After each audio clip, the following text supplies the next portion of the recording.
El tema de hoy, hermanos, comenzamos esta serie hablando acerca de perfeccionando a los santos. Es un tema de discipulado, ¿verdad? Que nos habla del discipulado. Y el tema de este día, el tema de esta noche, bueno, van a ser 4 temas. El tema de esta noche es definición del discipulado. Cuando el apóstol Pablo le escribió a la iglesia en Éfeso, ¿verdad? Diciéndoles sobre los ministerios en Efesios capítulo 4, versículo 11 y 12, sobre los ministerios que debe de haber en la iglesia, Pablo les dice que esos ministerios tienen una finalidad. ¿Cuál finalidad? Perfeccionar a los santos, dice Pablo. Es necesario que esos ministerios sean para la edificación del cuerpo de Cristo, para perfeccionar a los santos. Entonces, tiene esa finalidad. Y ese ministerio se cumple a través del discipulado, a través de trabajar y desarrollar el discipulado en nuestras congregaciones. Entonces, ¿cuál es la definición según el criterio común con relación a discipulado? Cuando nosotros le preguntamos a una persona, aunque no sea de la iglesia de Cristo, que sea del mundo, y le preguntamos, oye, ¿qué significa para ti un discípulo? Bueno, la persona nos va a decir, bueno, pues un discípulo es un cristiano, es un cristiano. O quizá alguien nos va a decir, bueno, un discípulo es alguien que va a la iglesia, por ejemplo, también, ¿verdad? O alguien nos va a decir, bueno, un discípulo es alguien que cree en Dios, ¿verdad? Por ejemplo. Pero ese es el criterio común. La palabra discípulo, hermanos, viene del griego matetes, ¿verdad? Y esta palabra significa seguidor, ¿sí? Significa eso, significa seguidor. Entonces, es interesante tomar en cuenta que una cosa es el criterio común y otra cosa es el criterio que tiene el Señor Jesucristo. A nosotros lo que nos deben interesar es cuál es la idea del Señor Jesucristo, no la idea del mundo, no lo que el mundo piense de un discípulo, ¿sí? Porque el mundo desconoce la verdad de nuestro Dios. A nosotros lo que nos debe preocupar es la opinión del Señor Jesucristo y cómo el Señor Jesucristo ve a sus discípulos, cómo los considera. Y esto, hermanos, yo se los comento para ahora sí que enfocarnos en un desafío. ¿Cuál desafío? ¿Seré yo realmente un discípulo del Señor Jesucristo? Yo como persona, yo como cristiano, yo como creyente en Dios, yo como miembro de la iglesia de Cristo, ¿seré verdaderamente un discípulo del Señor? ¿Sí? Y eso es lo que vamos a ver. Vamos a ver en la palabra de nuestro Dios, vamos a ver cuál es la definición correcta de un discípulo del Señor Jesucristo. Vamos al primer pasaje. Vamos a leer Juan 8:38. ¿Sí? Vamos a leer Juan 8:38 y si se fijan, dice la palabra, yo hablo lo que he visto acerca del Padre y vosotros hacéis lo que habéis oído acerca de vuestro Padre. ¿Verdad? Entonces, un discípulo, hermanos, un discípulo verdaderamente es aquel que permanece en la palabra de Dios, ¿sí? Es aquel que permanece en la palabra de nuestro Dios, ¿sí? Y es interesante porque muchas de las veces, como cristianos, hermanos, puede ser que pasan los años siendo cristianos y la palabra de nuestro Dios no la retenemos, no se queda en nosotros, ¿verdad? Se quedarán algunas ideas vagas, pero no en sí el mensaje de Dios en nuestras vidas, no en sí la voluntad de Dios a nuestras vidas. Entonces, una persona que verdaderamente es discípulo del Señor es aquella que permanece en la palabra de Dios, se queda en la palabra de Dios. Y obviamente, pues la palabra de Dios se queda también en él, ¿verdad? Eso es imprescindible. Segundo, ¿qué otra característica tiene un discípulo? Dice la palabra, es alguien que ama a los demás. Un mandamiento nuevo os doy, que os améis unos a otros como yo os he amado, que también os améis unos a otros. En esto conocerán todos que sois mis discípulos, si tuvierais amor los unos con los otros, dice la palabra. Una disculpa, hermanos, a lo mejor yo le envié mal al hermano la cita, para Juan 12, 34 y 35. Entonces, un discípulo, hermanos, es aquel que ama, tiene la capacidad de amar a los demás, ¿sí? Tiene esa capacidad, ¿verdad? Una persona que tiene problemas para relacionarse adecuadamente con los demás, hermanos, una persona que no tiene la capacidad de amar, que no tiene la capacidad de establecer buenas relaciones significativas verdaderamente, sino una que se aísla, que se aleja, que no estrecha lazos con los demás. Bueno, difícilmente, hermanos, podrá ser verdaderamente un discípulo del Señor Jesucristo, ¿verdad? Punto número 3, ¿qué más es un discípulo del Señor? ¿Verdad? ¿Qué más es un discípulo del Señor? Vamos al punto número 3. Es aquel que produce mucho fruto, y fruto espiritual, hermanos, ¿sí? Fruto espiritual. Dice el pasaje Juan 15:8, dice, en esto es glorificado mi Padre, en que llevéis mucho fruto y seáis así mis discípulos. Acuérdese que también el apóstol Pablo habla a los Gálatas del fruto del Espíritu, en Gálatas capítulo 5, ¿verdad? Pues bueno, aquí Jesucristo está mostrando que un verdadero discípulo es aquel que lleva una vida productiva espiritualmente, hermanos, productiva espiritualmente en ese fruto del Espíritu. También, hermanos, productiva en el sentido de traer más almas a Cristo, ¿sí? Acuérdese que nosotros estamos sembrando, ¿verdad?, lo que nosotros somos en los demás, y estamos dejando una semilla en la vida de los demás, hermano, ¿verdad? Entonces, una persona, un verdadero discípulo, es aquel que reparte esa semilla, producir más cristianos, ¿verdad? Producir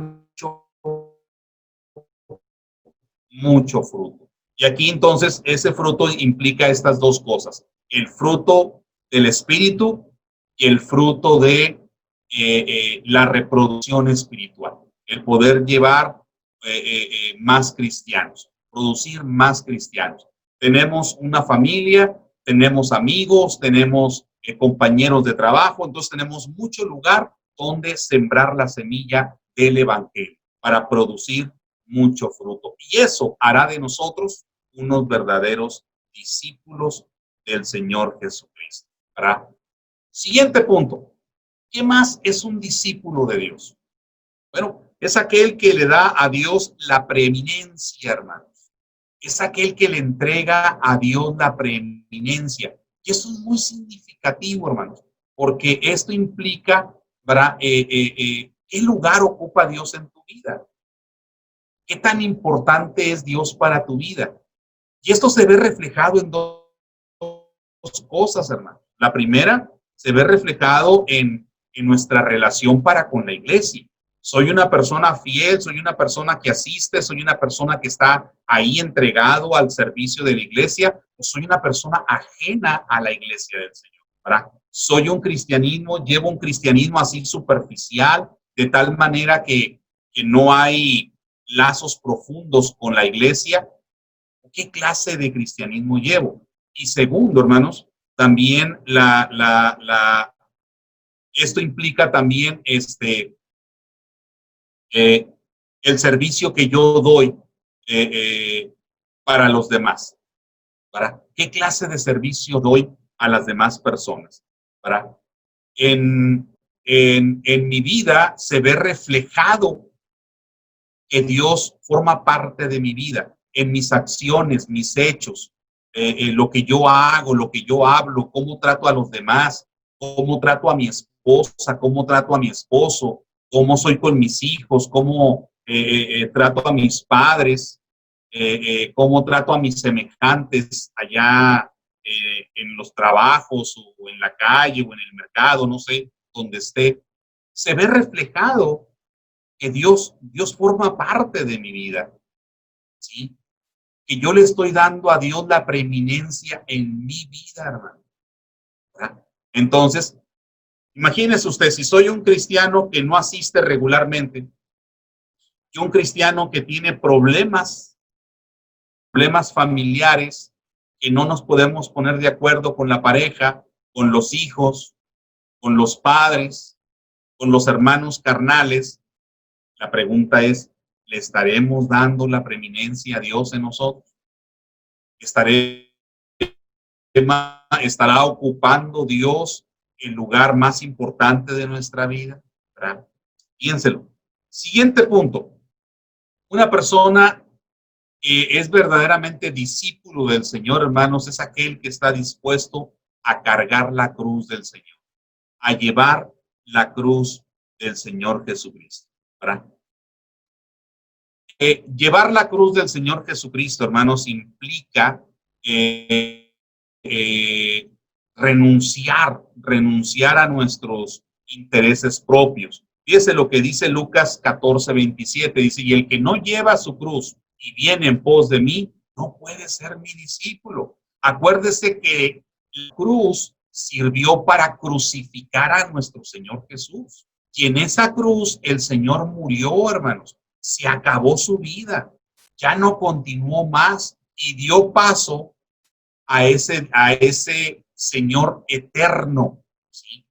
Entonces, nuestra vida, hermanos, al estar dispuestos a cargar la cruz del Señor, esto implica que voy a renunciar a mis intereses personales, a mis intereses propios, que muchas de las veces nos sirven de estorbo para seguir la obediencia a Dios, ¿verdad? Entonces, preguntémonos, ¿realmente somos cristianos obedientes a Dios, hermanos?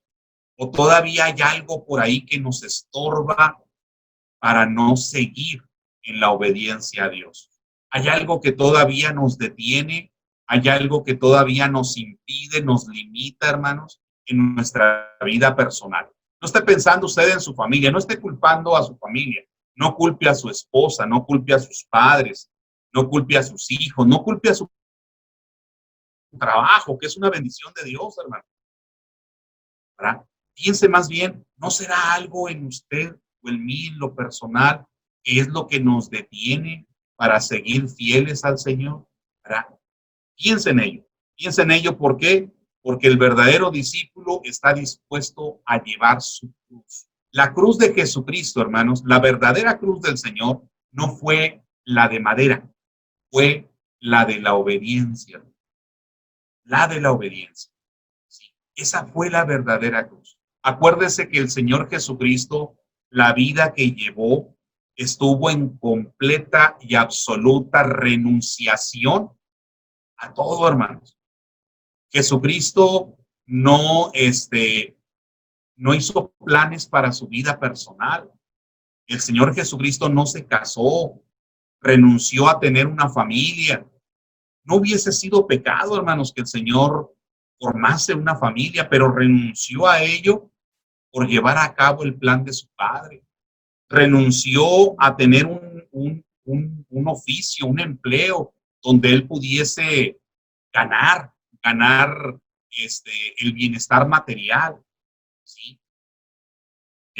Comprarse un buen caballo, construir una buena casa, comprarse buena ropa, renunció a ello, hermanos. Renunció a ello, ¿por qué? Por ser obediente al plan de Dios. Ahora bien, hoy en nuestros días Dios no quiere que usted renuncie a su trabajo y que renuncie a su familia y que renuncie a nada de eso.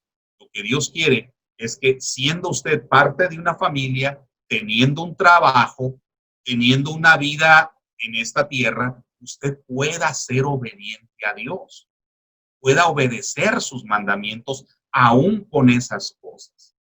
No tiene que renunciar a ello. Pero lamentablemente hay cosas personales como el orgullo, como el mal carácter, como el egoísmo, como la vanidad, como todas esas cosas que muchas de las veces nos limitan y nos impiden obedecer al 100 a nuestro Padre Celestial, ¿verdad? Y por último, hermanos, eh, eh, dice la palabra que un discípulo es aquel que abandona los hábitos de la vieja naturaleza. Todos los cristianos tenemos una vieja naturaleza, una naturaleza antigua. ¿Sí? Fíjense lo que dice Lucas 14:33. Dice, así pues, cualquiera de vosotros que no renuncia a todo lo que posee, no puede ser mi discípulo. ¿Sí? Y hermanos, créame que renunciar a todo lo que poseemos es un serio problema. ¿Sí? Pero nuestro Señor Jesucristo quiere que renunciemos a lo que poseemos que nos impide, que nos estorba. Nos estorba, como decíamos ahorita, nos estorba para obedecer al Señor. Hay que renunciar a ello. Pero una de las cosas que más nos estorba, hermanos, es nuestra vieja naturaleza. Es nuestra naturaleza antigua que muchas de las veces no quiere seguir, nos quiere seguir, perdón, que muchas de las veces continúa con nosotros. Nosotros la queremos correr, la queremos sacar de nosotros y ella regresa, vuelve a nosotros y viene, hermanos, y nos inunda, ¿sí? Cuando nos convertimos a Cristo, a lo mejor teníamos problemas de carácter y en Cristo dijimos, no, Señor, este mal carácter me lo voy a quitar, ¿verdad? O teníamos a lo mejor algún vicio y nos convertimos a Cristo y le dijimos al Señor, este vicio me lo voy a quitar, voy a renunciar a él. Pero luego, hermanos, aparece como un fantasma del pasado en nuestra vida presente y se asoma por las ventanas y nos invita y nos habla y nos seduce. ¿Por qué? Porque la vieja naturaleza, que es la carne, hermanos, busca oportunidad de manifestarse, ¿sí? Busca oportunidad para hacerse ver en nosotros. Por eso Pablo a los Gálatas, capítulo 5, versículo 16, Pablo dice, andad en el Espíritu y no satisfagáis los deseos de la carne, dice Pablo. ¿Por qué? Porque la carne va a buscar manifestarse, ya sea a través de un mal carácter, ya sea a través de un mal vocabulario, ya sea a través de malas actitudes o malos sentimientos o vicios o pecados, hermanos, con relación a la moralidad, por ejemplo, la fornicación, el adulterio, y cosas por el estilo. Va a buscar manifestarse en nuestra vida, porque esa es la vieja naturaleza, es la naturaleza que nos persigue como un fantasma, ¿verdad? Y que se asoma ahí a nuestra vida y nos acecha, ¿para qué? Para hacernos caer, para buscar oportunidad de manifestarse. El verdadero discípulo renuncia a ella, hermanos. El verdadero discípulo está dispuesto a dejar esa vieja naturaleza, esa antigua naturaleza, ¿verdad? Entonces, a manera de resumen, hermanos, ¿quién es un verdadero discípulo? ¿Cuál es la opinión del Señor con relación a un verdadero discípulo? Lo resumimos así rápidamente. Primero, el que permanece en la palabra de Dios. Ese es un verdadero discípulo. El que permanece en la palabra de Dios. Segundo, el que ama a los demás. Tiene capacidad de amar, ¿sí? No es egoísta, sino puede amar a los demás. Tercero, es aquel que produce mucho fruto. Es aquel que lleva una vida productiva. No es un estéril en cuanto a lo espiritual. En su vida se ve la manifestación de el espíritu y la multiplicación como cristianos. Cuarto, es aquel que le da a Dios la preeminencia. Es aquel que se ve reflejado que Dios ocupa un lugar muy importante en su vida. Quinto, es aquel que lleva su cruz, está dispuesto a cargar la cruz de Cristo, que es la obediencia, y por último, aquel que abandona, renuncia, deja, ¿sí?, los hábitos de la vieja naturaleza, ¿verdad? De la vieja naturaleza. Entonces, esto, hermanos, a grandes rasgos, es las características de un discípulo. Le pregunto, ¿es usted un verdadero discípulo?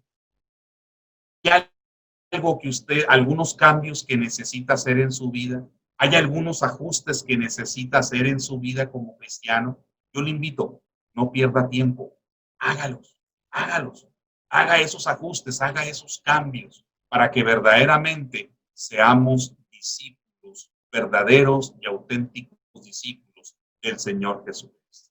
Muchas gracias, hermanos. Gracias a los hermanos que me invitaron a impartir este tema. Vamos a seguir hablando mañana y el domingo más sobre esto y espero verlos. Espero verlos. Si tienen alguna pregunta con relación al tema, la va a contestar el hermano Pepe. No, repito, él va a contestar las preguntas. Todas las preguntas háganselas a él para no se crea. Si tienen alguna pregunta, con toda confianza, háganmela llegar y con gusto contestamos las preguntas. Gracias, hermanos, y dejo el lugar a nuestro hermano Marcelo. Que Dios les bendiga, hermanos.